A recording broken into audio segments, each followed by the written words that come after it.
Malam yang menyenangkan. Hari ini kita akan melakukan packing atau pengepakan jeruk hasil panen tadi yang akan dibeli oleh pengepul atau toke. Itu terlihat anggota dari bapak tokenya, bapak pengepulnya sedang melakukan sortir terhadap jeruknya. Nanti yang besar dipisahkan dengan yang kecil.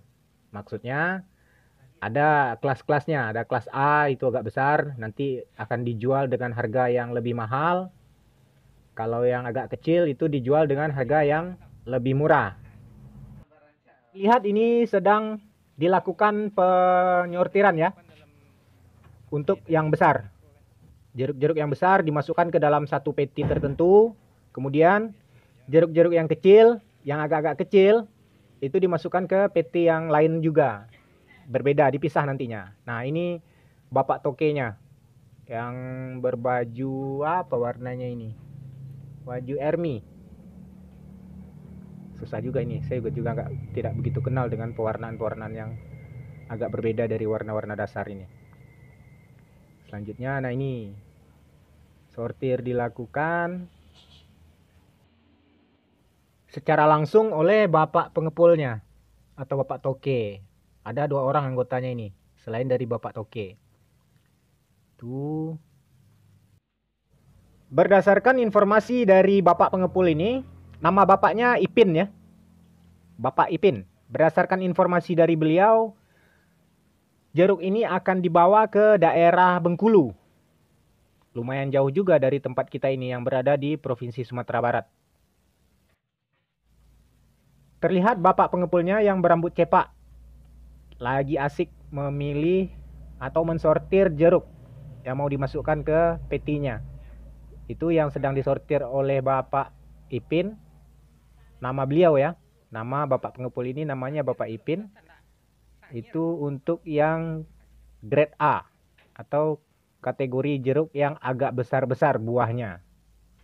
Ini anggota beliau juga sedang memilih sortir. Kalau ada buah-buah yang rusak atau yang cacat, nanti juga dikeluarkan, disingkirkan, tidak dimasukkan ke dalam peti.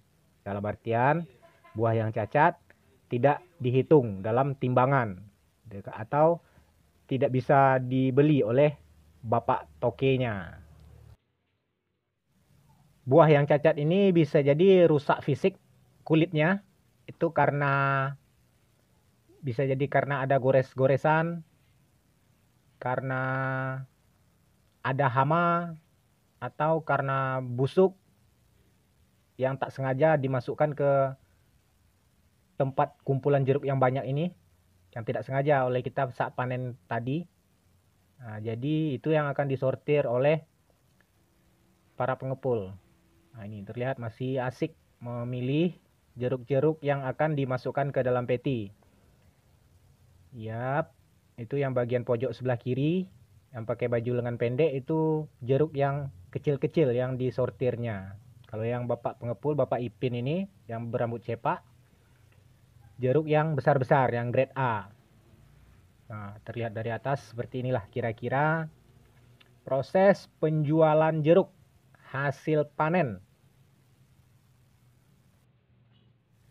Dan bagi seorang petani atau para petani, hal seperti inilah yang paling menyenangkan. Karena setelah panen, dibeli oleh orang lain, baik itu secara individu pembeliannya dijual eceran, ketengan, atau dibeli oleh toke, pengepul. Nah, setelah itu kita bisa menerima hasilnya yang cukuplah untuk mengisi kantong, mengisi saku, biaya hidup sehari-hari, plus biaya lain-lainnya. Karena itulah dapat dikatakan bahwasanya bertani itu berhubungan erat atau berkaitan erat dengan berdagang.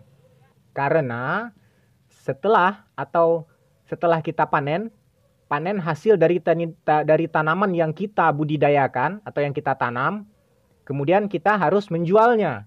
Karena tidak mungkin sebanyak ini kita konsumsi. Walah, bisa sakit perut ini Pak, makan jeruk sebanyak ini.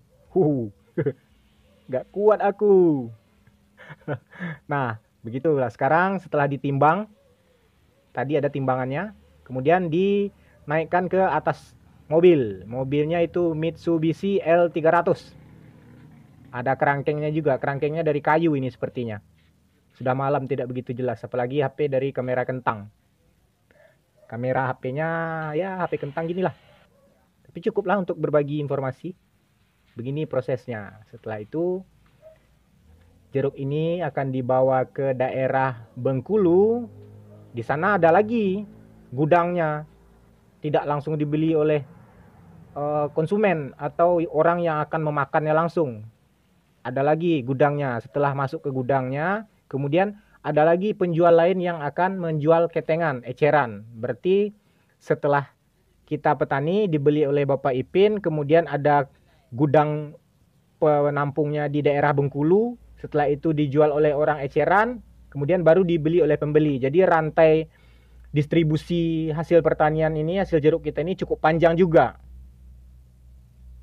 Nah, berhubung ini cerita hampir habis, kita singgung sedikit tentang bertani berkaitan erat dengan berdagang. Bahwasanya untuk bertani kita harus memiliki kalkulasi atau hitung-hitungan ekonomis juga. Kita bertani ini maksudnya tujuannya menanam tanaman yang akan kita budidayakan, kita jual, harus punya nilai ekonomis, kemudian harus punya untungnya juga. Kita berbicara untung dan rugi juga di sini.